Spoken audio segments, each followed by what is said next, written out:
پاکستان کے national media پر بات ہو رہی ہے اور یہ کہا جا رہا ہے کہ یہ لبیک جو ہے یہ ایک انتہا پسند ہے جماعت اور اس کو سیاسی جماعتوں کے ساتھ نہیں ملانا چاہیے. بڑے بڑے ہمارے لبرل دانشور دوست ساتھی، میں نام کسی کا نہیں لیتا، ان کا حق ہے، ان کا رائٹ ہے جو وہ بات کر رہے ہیں، لیکن میں کچھ آج چیزیں دکھانا چاہتا ہوں جس سے ان کو یہ اندازہ ہو کہ معاملہ جس طرح سے وہ پیش کر رہے ہیں وہ ٹھیک نہیں ہے. وہ آپ ایک ایسا رخ پیش کرنے کی کوشش کر رہے ہیں جو حقائق پر مبنی نہیں ہے.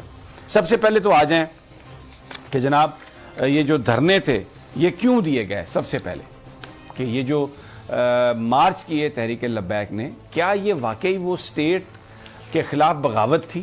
یعنی ریٹ کو چیلنج کرنے سے مراد تو یہ ہے نا کہ آپ نے بغاوت کی، لیکن کیا وہ واقعی بغاوت تھی؟ آ جاتے ہیں. سب سے پہلا جو دھرنا تھا یہ انہوں نے 8 نومبر 2017 کو دیا. اور یہ کیوں دیا؟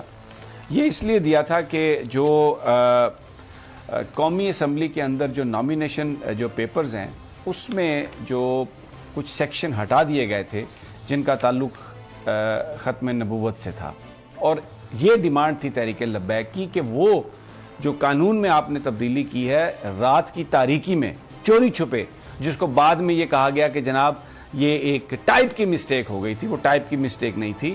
وہ لابی جو جنہیں ہم کہتے ہیں جو قادیانیوں کے نمائندے ہیں، وہ ان کے لیے کچھ آسانیاں حاصل کرنا چاہتے تھے اور اس پر تحریک لبیک نے پہلا دھرنا دیا. اب یہ مجھے بتائیے کہ یہ کہاں پر ریاست کی جو ریٹ ہے اس کو وہ چیلنج کر رہے تھے.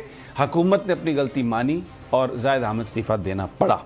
پھر اس کے بعد دوسرا جو دھرنا تھا وہ اگست 2018 میں اس وقت انہوں نے دیا جب ہالینڈ کے رکن پارلیمنٹ گیرٹ ولڈر نے یہ کہا کہ جو متنازع خاکیں ہیں، جو نبی پاک صلی اللہ علیہ وسلم کی شان میں جو گستاخی ہو رہی ہے، وہ ان خاکوں کی ایک نمائش کرانا چاہتے ہیں، جس پر یہ جو بڑی بڑی سیاسی جماعتیں ہیں خاموش رہیں، کسی نے کچھ نہیں بولا. تحریک لبیک نے اس پر دھرنا دیا. شاہ محمود اس پر حکومت کو مجبور کیا اور وزیر خارجہ شاہ محمود قریشی نے ہالینڈ کے سفیر سے بھی ملاقات کی اور بالآخر وہ جو متنازع خاکوں کی نمائش تھی ہالینڈ نے اس کو منسوخ کیا. اب یہ مجھے بتائیے، یہ پاکستان کی ریاست یا اس کی جو ریٹ ہے کیا یہ اس کو چیلنج کرنے کے مترادف ہے؟ آ جائیے، اب آگے آ جائے. تیسری بار جو دھرنا تھا 2018 میں، وہ آسیہ بی بی کو جب رہائی دی گئی سپریم کورٹ کے ایک حکم کے تحت، ایک فیصلے کے تحت، تو دھرنا دیا تحریک لبیک نے کہ حکومت اس کی ریویو پٹیشن میں جائے اور آسیہ کو رہا نہ کیا جائے. اور جب حکومت نے اس بات کی یقین دہانی کرا دی کہ حکومت ریویو پٹیشن میں جا رہی ہے، وہ دھرنا ختم ہو گیا. اب یہ کیا احتجاج تھا؟ ایک قانونی آپشن جو پاکستان کے قانون میں ہے، حکومت سے یہ کہا جا رہا تھا کہ آپ اس آپشن کو استعمال کریں. اب مجھے بتائیے یہ کہاں سے، میں یہ اپنے ان تمام لبرلز جو روزانہ رات کو بیٹھ کے ایک بڑا جمگٹا لگا کے اور پتہ نہیں کیا کیا باتیں کرتے ہیں، ان سے میرا یہ سوال ہے، مجھے یہ بتائیے کہ اس میں کہاں حکومت پاکستان یا ریاست پاکستان کی ریٹ کو چیلنج کیا گیا؟ یہ اس کو آپ بغاوت کیسے کہہ سکتے ہیں؟ پھر جو آخری جو 3 دھرنے ہیں، 4 نومبر 2020 میں فرانسیسی سفیر کو نکالنے کے لیے کیا گیا. اس کا شروع میں تو مطالبہ تھا کہ فرانسیسی سفیر کو نکالیں، لیکن گورنمنٹ نے ایگریمنٹ کیا اور یہ طے کیا کہ ہم اس کو قومی اسمبلی میں پیش کریں گے. پھر گورنمنٹ کے کہنے پر، ان کی بات ماننے پر وہ ٹائم دیا اور پھر اپریل 2021 میں اس دھرنے کی دوبارہ کال دی گئی، جس کے نتیجے میں یہ سارا معاملہ ہوا. فساد رضوی کو گرفتار کیا گیا، جو وعدہ حکومت نے کیا تھا کہ قومی اسمبلی میں اس پہ ڈیبیٹ کرائی جائے گی، جس کا وزیراعظم صاحب نے اعلان کیا پوری قوم کے سامنے آ کے. جو ایک عہد شکنی کی اس حکومت نے، جھوٹ بولا اس حکومت نے اور الزام لگانے کی کوشش کی. یہ کہا کہ جی یہ تو کہتے ہیں کہ فرانسیسی سفیر کو نکال دیا جائے اور یہ ہم کر نہیں سکتے. وزیراعظم صاحب بھی آ گئے، آج بڑا فلسفہ خود ہی بیان کر رہے تھے اور فرما رہے تھے کہ بالکل انسان جو ہے مشکل راستے پہ جائے، اقبال کی خودی، کسی سے نہ گھبرائے. لیکن ادھر پاکستانی قوم کو یہ بتا رہے تھے کہ اوہو وہ فرانس کا GSP+ سٹیٹس چلا جائے گا، بڑی پرابلم ہو جائے گی، اس لیے آپ چپ کر جائیں، وہ جو کرنا چاہتے ہیں انہیں کرنے دیں. وہ اس عہد شکنی پر یاد دلانے کے لیے جناب وہ اکتوبر میں یہ جو دھرنا تھا، یہ احتجاج تب شروع ہوا جب فیڈرل ریویو بورڈ نے جب صوبائی یعنی پنجاب کے ریویو بورڈ نے سعد رضوی کی جو گرفتاری تھی اس کو نظر بندی کو کالعدم قرار دیا، لیکن حکومت پنجاب حکومت پھر بددیانتی بدنیتی جھوٹ پر اتر آئی اور انہوں نے سعد رضوی کو رہا نہیں کیا، تو جس پر ایک پرامن احتجاج ہوا اور حکومت سے یہ کہا گیا کہ اپنا وعدہ پورا کرو۔ وعدہ کیا تھا کہ جو آپ نے اسمبلی میں بل پیش کیا تھا اس پر آگے کی کارروائی کرو۔ معاہدہ ہوا، اس کو خفیہ رکھا گیا اور یہاں پر یہ تاثر دینے کی کوشش کی گئی۔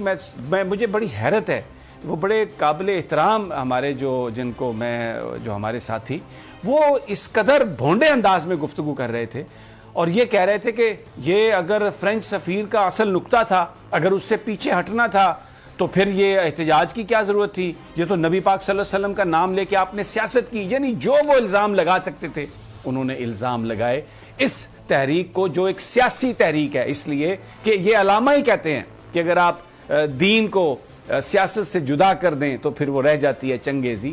ہمارا دین مغرب کی طرح نہیں ہے۔ یہ جو لوگ بات کرتے ہیں نا کہ جی یورپ نے ترقی اس لیے کی کہ انہوں نے جو چرچ تھا اس کو علیحدہ کر دیا، وہ ان کے مذہب میں ہوگا۔ ریاست مدینہ یا جو مسلم ریاست ہے اس میں خلفائے راشدین فیصلے بیٹھ کے مساجد میں کرتے تھے اور دین اور سیاست الگ نہیں ہے۔ ہمارے ہاں منافقت کی اجازت نہیں ہے، اور جس کو آج کل جو سب سے بڑا منافق ہے اس کو کہا جاتا ہے بڑا ڈپلومیٹ ہے۔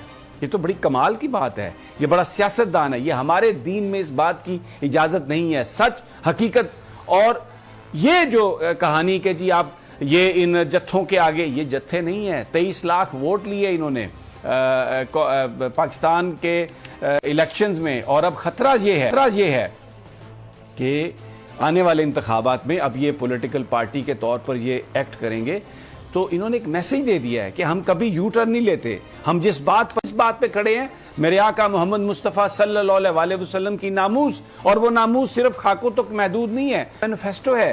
ریاست مدینہ جو نبی پاک صلی اللہ علیہ وسلم نے اور خلفائے راشدین نے قائم کی، سادہ، کوئی اس میں کمپلیکیشن نہیں ہے، کوئی منافقت نہیں ہے، کوئی جھوٹ نہیں ہے، سیدھی میرٹ پہ بات ہو، لوگوں کے سامنے بات ہو۔ یہ ان کا نظریہ ہے اور یہ سیاسی جماعتیں خوف زدہ ہیں کہ اس کو الیکشن لڑنے کی اس جماعت کو اجازت مل گئی تو یہ مڈل کلاس کو تو اپنے ساتھ لے لے گی، ساری کی ساری مڈل کلاس ان کے ساتھ چلی جائے گی۔ تو سب اور ان کے ہواری جو بیٹھتے ہیں ٹیلی ویژن پر وہ کہہ رہے ہیں کہ جناب یہ تو ایک جتھا ہے اور ان کا اچھا۔ پھر ایک اور بات کرتے ہیں، آج میں ایکسپوز کروں گا سب، کہتے ہیں کہ جی ان کا جو احتجاج ہے وہ سیاسی جماعتوں کے احتجاج سے مختلف ہے، اور یہ جو لوگ ہیں یہ بڑے انتہا پسند ہیں، اور سعد رضوی کے بارے میں جو باتیں پھیلائی گئیں کی گئیں، ایک چھوٹا سا مونٹاج ہے۔ سب سے پہلے میں سعد رضوی کے حوالے سے جو ہم نے ایک مونٹاج بنایا، میں چاہتا ہوں کہ آپ ذرا گفتگو سنیں، لہجہ دیکھیں، پنجاب کی بھی زبان ہے، اردو بھی ہے، اقبالیات ہیں۔ آئیے دیکھتے ہیں یہ مونٹاج۔ گندا تیری نگاہ سے سینوں میں دل کانپتے تھے، کھویا گیا ہے تیرا وہ جذبے کلندرانہ، کوئی بات نہیں جو مرضی کر لو، سارا کچھ بھی تسی لے جاؤ۔ اقبال کہندا اب تیرا بھی دور آنے کو ہے فقر غیور، کہ کھا گئی روح فرنگی کو ہوائے سیم و زر۔ اقبال کہندا پریشان نہ ہو، اسلام نو سارے رل کے بھی دبان، حضور دی ذات ہوتے سارے مل کے بھی آ جان، ایک کر کچھ نہیں سکتے۔ میں کہا جی علامہ اقبال کیوں؟ کہندا نکل کر صحرا سے جس نے روما کی سلطنت کو الٹ دیا تھا، سنا ہے قدسیوں سے میں نے کہ وہ شعر پھر ہوشیار ہو۔ اقبال کی شاعری ہے، اقبال کا جو فلسفہ خودی ہے، جو قوم کو یہ بتا رہا ہے کہ اپنے پاؤں پہ کھڑے ہو جاؤ اور کسی سے ڈرنے کی ضرورت نہیں، اور اپنے آقا کی ناموس صرف خاکوں کی مذمت میں نہیں ہے، اپنے اندر بھی تبدیلی لائیں، اپنے اندر تبدیلی لائیں، اس نظام کو تبدیل کریں۔ یہ جو ایک مغرب کا نظام ہم پر نافذ کر دیا گیا ہے، یہ ملک اس لیے حاصل نہیں کیا گیا تھا۔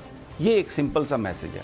اچھا جی، اب آ جائیے احتجاج کیسے مختلف ہو گیا۔ جو میں آپ کو سب سے پہلے 2 فوٹیجز دکھاتا ہوں، 2 بڑے اجتماع ہوئے ہیں جو لبیک نے کیے۔ ایک جنازہ تھا جو یہاں پر 12 کو میں دفنایا گیا، ذرا سب سے پہلے اس کی فوٹیج آپ دیکھ لیں۔ لاکھوں لوگ اس میں شریک تھے۔ مجھے بتا دیں کسی سڑک پر کوئی ایک پول بھی کسی نے گرایا کیا؟ کوئی ایک کھمبا گرا کہیں پر؟ کوئی تھوڑی ٹوٹ پھوٹ ہوئی؟ پلیز وہ دکھا دیں جی وہ ویڈیو جو آپ کے پاس ہے۔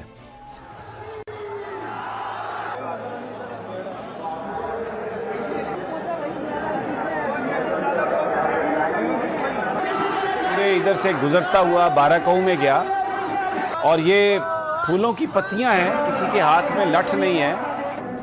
یہ وہ لوگ ہیں, یہ لاکھوں لوگ ہیں, یعنی یہ میں کوئی 2 4 5 لاکھ لوگوں کی بات نہیں کر رہا. یہ وہ لوگ ہیں, حد نگاہ تک لوگوں کا ایک سمندر ہے, جو ایک ریاکشن ہے.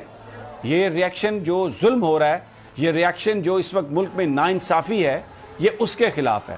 یہ آپ نے دیکھا. اب آ جائیے جی, اب میں آپ کو ایک دوسرا خادم حسین رضوی, جب ان کا انتقال ہوا ہے, لوگ بڑی یہ باتیں کرتے ہیں, یہ سیاستدان, ان کے تو مقدر میں ہی نہیں ہے اتنے لوگ, اور یہ ان کا آپ جنازہ دیکھیں, ان کے لیے لوگوں کی محبت کس لیے تھی. خادم حسین رضوی کے لیے محبت اس لیے تھی کہ یہ میرے آقا محمد مصطفیٰ صلی اللہ علیہ وسلم کا نام لیتے تھے. دیکھیے یہ کراؤڈ دیکھیں, اس جنازے میں بھی کتنی بڑی تعداد ہے لوگوں کی. یہ کسی مقدر والے کے نصیب میں یہ چیزیں ہو سکتی ہیں, اور کہیں پر کوئی تشدد نہیں, کہیں پر کوئی وائلنس نہیں. یہ لاکھوں لوگ, یعنی یہ 40-50 لاکھ سے بھی زیادہ لوگ ہیں, آپ گن نہیں سکتے. پورا لاہور امڑ آیا, پورا پاکستان امڑ آیا. کس کے لیے؟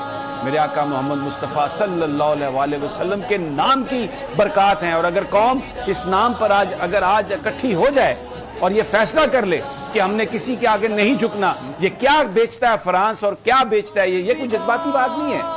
آپ کو سینکشنز لگی تھی جب آپ سے یہ کہا گیا تھا کہ آپ نیوکلیئر بلاسٹ نہ کریں, لیکن اس وقت بھی آپ نے سروائیو کیا. اور آپ یقین کریں, اگر آپ ایک میسج دیتے ہیں سچائی کا اور یہ کہتے ہیں پوری اقوام کو کہ آپ ہمارے معاشرے کو, ہمارے پیغمبر کو, ہماری اقدار کو, ہمارے کلچر کو مت چھیڑیں, چھوڑ دیں ہمیں تنہا, and we can survive alone, تو یقین کریں اس قوم میں اتنی پوٹینشل ہے کہ ہم یہ سب کچھ کر سکتے ہیں.